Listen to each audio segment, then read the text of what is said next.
So today on Worldwide Entertainment TV, we have the accomplished Dr. Amara Pope that's going to give us some insight about what she has researched about the Canadian music business.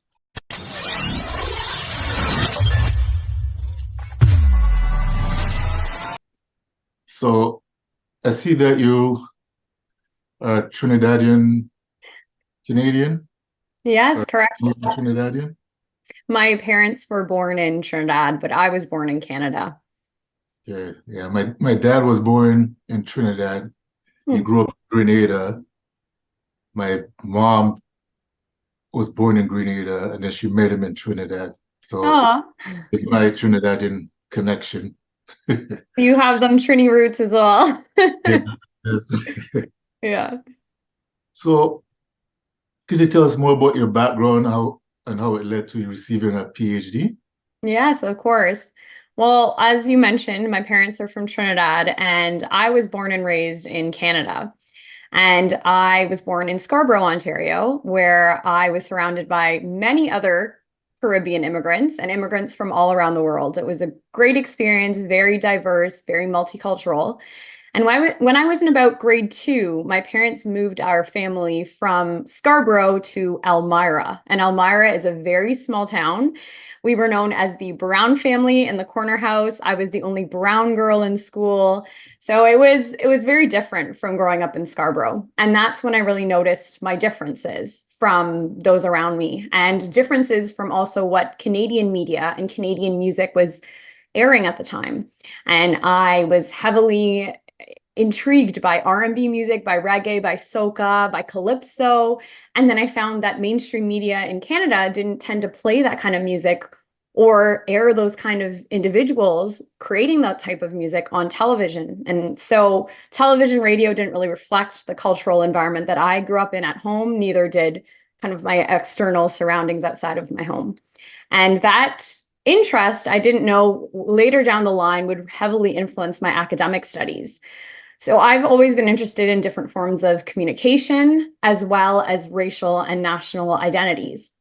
And I kind of coupled those ideas by exploring the representation of Canadian music in mainstream media.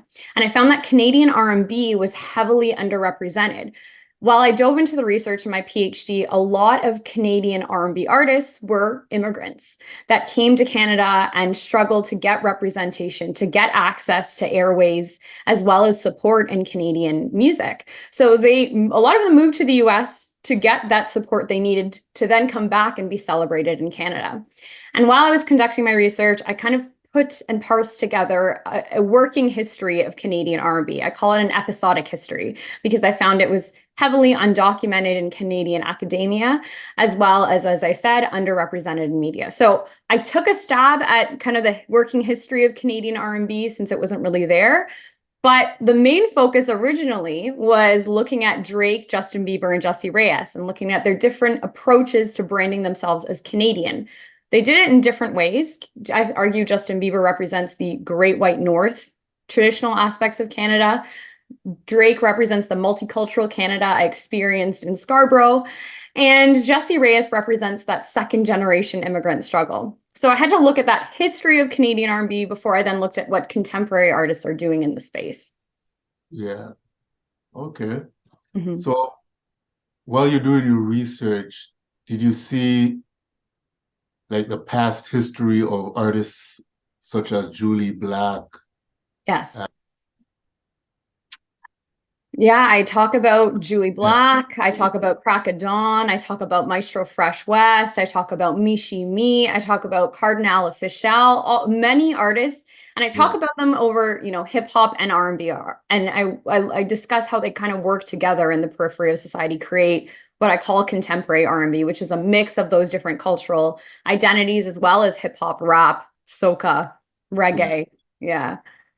So do you think with the advent of the internet, it opened up a different lane for the artists in Canada to propel? How would you say the artists before them had their difficulties overcome with the mainstream? Because I know back then it was only like a one, two artists that would like get the accolades. Mm-hmm, mm-hmm, Underground was like non-existent, although it was there. mm-hmm.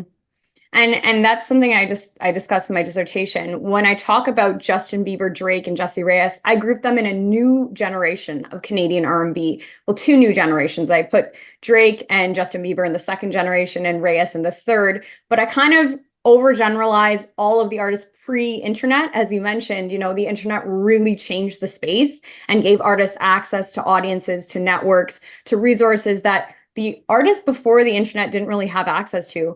I talk about how many artists had to jump over and go to the US to get that support before getting that recognition here.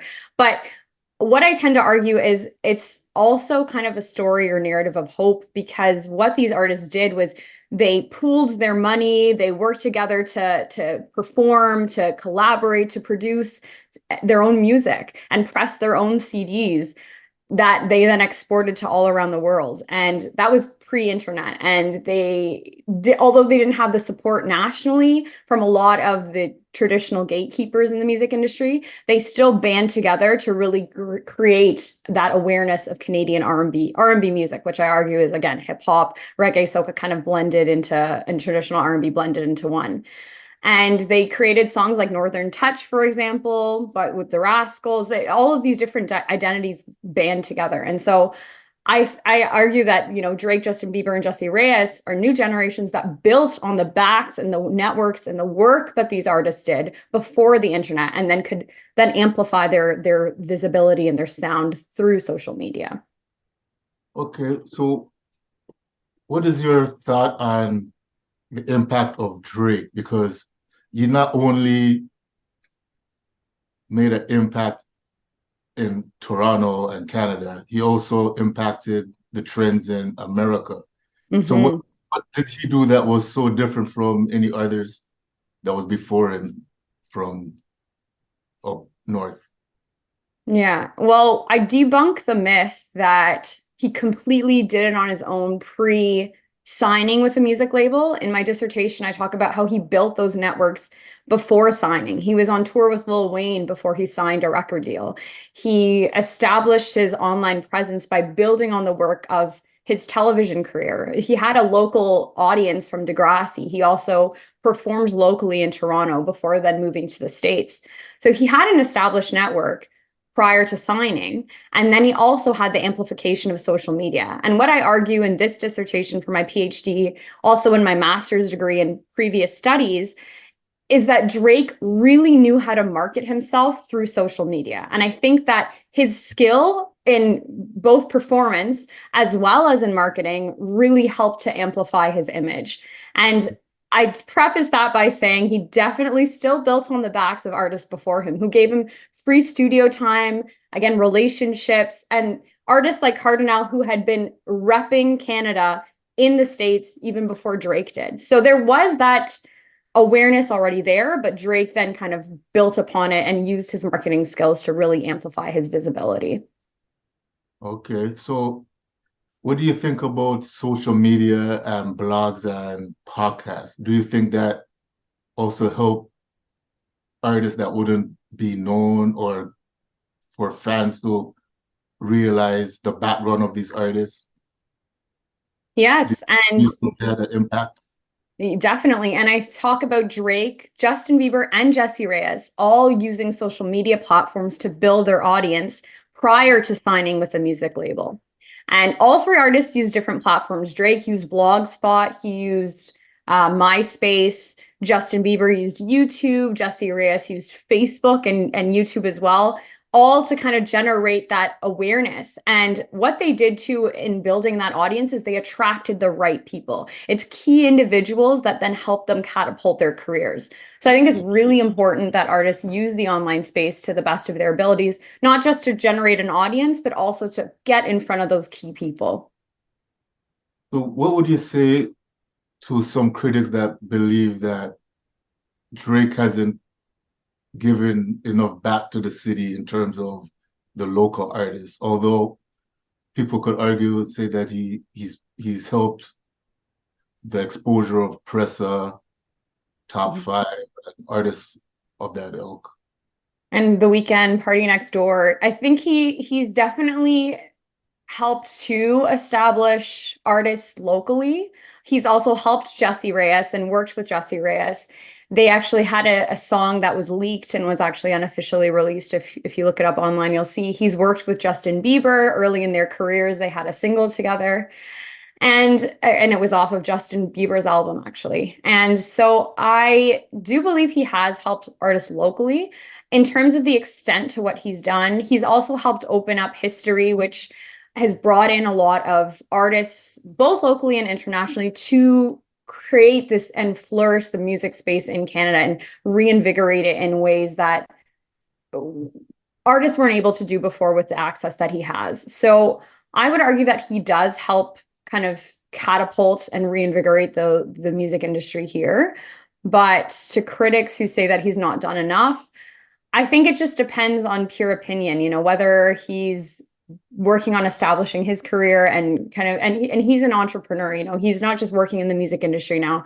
He's working with so many brand partnerships, merchandising.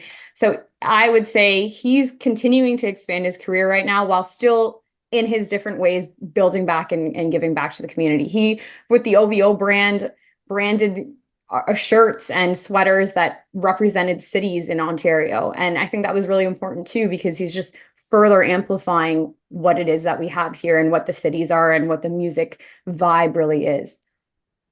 So you also speak about the missing history of the R&B scene. Could Mhm. you touch upon what do you mean by that?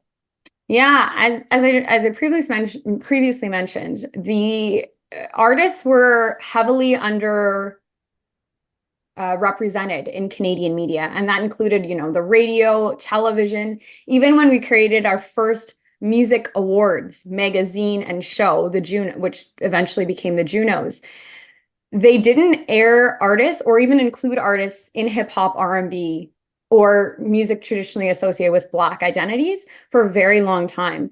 They didn't, and when they did include those awards, they aired them during commercial breaks for a very long time as well. So that really exemplifies the lack of support that the music industry had in Canada for artists that were considered participating in genres quote unquote Black. We preferenced white folk and rock artists and country artists heavily in Canada to represent our national sound, despite so much of these artists in blues and jazz and folk, not folk, in blues and jazz and R&B, soca, reggae, hip hop. So I argue that when I was conducting this research, academia tends to focus when it talks about Canadian music in the rock and folk genres, as well as country genres, rather than focus on these artists who were many immigrants participating in the music space, but weren't given as much visibility on mainstream media. Yes, I agree because I have personal experiences. Like for instance, you brought up the soca. Mhm. My dad was actually nominated for a Juno in 1983, but because I guess their lack of understanding the different genres, they have categorized this song as a reggae song. So he Mm. was nominated in the reggae, and I also know that sometimes management and agents would try to put their artists in different categories, Mhm. knowing that the hip hop was not really like covered for exposure. But I don't know how it is in 2023 and 2024. If you have seen a change or like a move to a change to like be more inclusive and include people who understand the music. Yeah, and I actually argue in the dissertation that we're still struggling with how we categorize artists in different genres.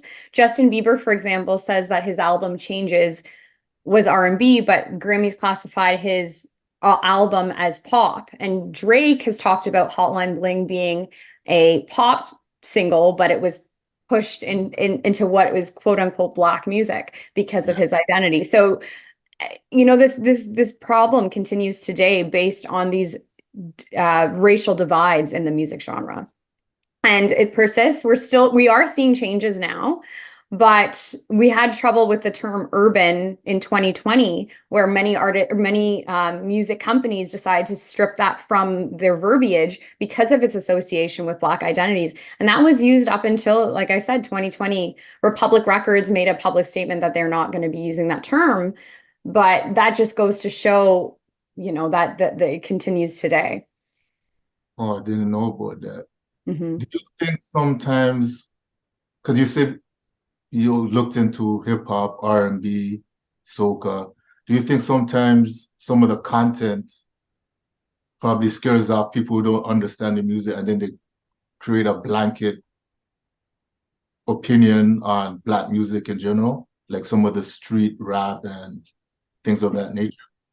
Well, the biggest argument I make about what Canadian R&B exemplifies, it's our representative of our diversity. And I Yeah. think that Canadian R&B right now is a great way, the way we see contemporary Canadian R&B, it's a great way to see different identities, cultures, styles kind of working together, or even just working in different parts of the genre. So I would argue that in a sense can help create the lack of, or just, I guess, destroy the barrier that was originally there for a very long time when it came to what R&B music was. We're seeing so many diverse identities represented in the space. So I think what we're seeing right now with Canadian R&B, it's a great way to kind of overcome those traditional notions or prejudice that people had towards different genres. So what do you think upcoming artists could do to not have the same issues or struggles that artists in the past had before Drake kind of exposed the city?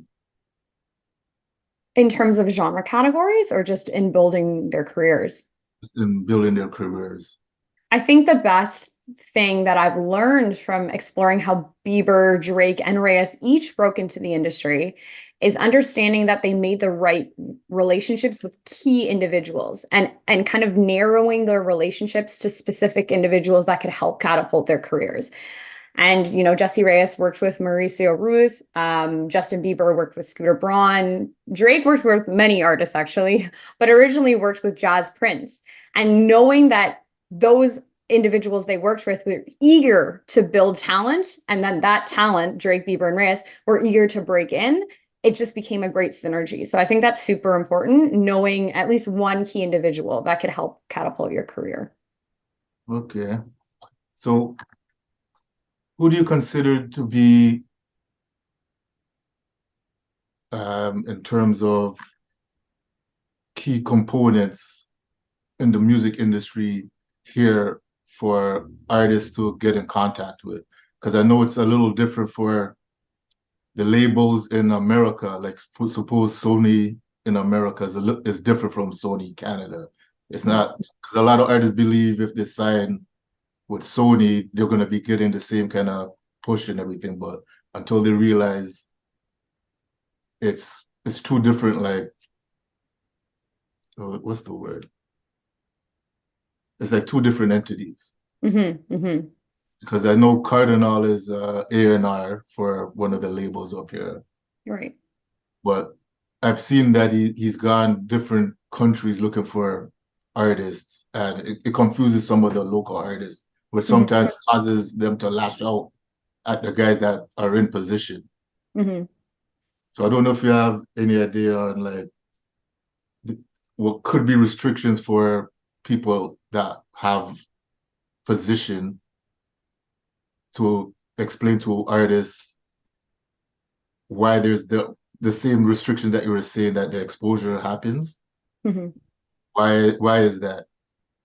Well, I personally am not in a position of power in the music industry to Yeah. speak on behalf of them, but I would say that the biggest, as I mentioned in my previous answer, the biggest takeaway is that you find key individuals, because Scooter Braun wasn't signed with a major record label when he met Justin Bieber. He worked for music companies before, but at the time of their meeting, he was trying to build it on his own. Mauricio Ruiz was trying to build artists on his own, and Jazz Prince, he had ties to his father working in the industry, but he himself wanted to establish his own name. So I think finding key individuals who don't necessarily need to be in the industry, but are established in the industry yet, but have that hunger for it. If you both have that synergy, you can potentially break in and make it. But you need those individuals, although they might not be with a specific label, have the connections to help you. And that could be in terms of just marketing, getting your music on the radio, or just finding the right people to help you get signed. Okay, because that leads me into the next question. That do you feel it's a little less pressure on artists to wanting to get signed with the major labels now that the internet is there and the artists can reach the listeners through their smartphones and everything now and computers? Do you I see think do you see it getting easier, or do you see the same problems arising where the record companies want to take back control of that, if it's possible? Yeah, I think it really just depends on what the artist is looking for, because if you have the network and you're trying to commodify your music and build your brand, and you can do that on your own, that's amazing. But a lot of artists are limited to who they know, and that might not be enough to commodify their music to create, the larger industry participation they want to have without those connections that a label can offer them. So I think it just really depends. At the end of the day, if you have enough power and money to be able to do it on your own, that's great. But sometimes you need that amplification that the industry can give you by signing with a label. So it just depends. It depends on what you're looking for. Some artists just want to go and play their music without commodifying it, and it's a hobby for them. Some of them want to turn a career into it. So it really just depends on what you want to do with your career. So speaking of careers, is there anything that you would like the viewers to know that you have coming up, or what to look out from you in the future? Well, in terms of my career, I've been in the marketing industry for 10 plus years now. And now that I've finished my PhD, the academic stuff has been great. So I have that great industry knowledge, the academic knowledge, and I'm turning that right now into public speaking opportunities. I love sharing the knowledge that I have and making that knowledge accessible. So my PhD, if you want to download it, it's for free, available on my website, all 405 pages of it if you want to go through it, or the 30-minute presentation. One of the things I've learned from my experiences is that you shouldn't gatekeep knowledge, especially when knowing that R&B history was so underrepresented. It would be kind of counterintuitive if I created a blockade from that information that I gathered.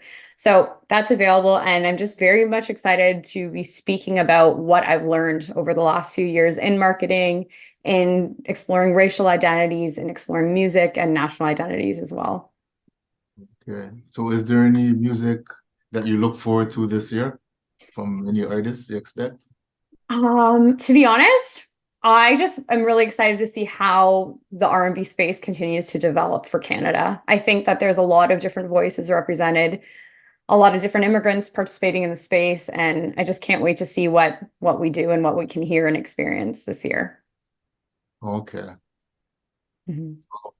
Thanks for the interview and giving us your knowledge on what you researched and some of the advice you gave for upcoming artists that are watching this. Happy to. Is there anything else you would like to add before we finish? Yeah, I mean, if anyone wants to reach out to me, they can check my Instagram, Facebook, LinkedIn, and Twitter. It's the same handle, DrAmaraPope, so Dr. Amara Pope, or just visit my website is www.dramarapope.ca.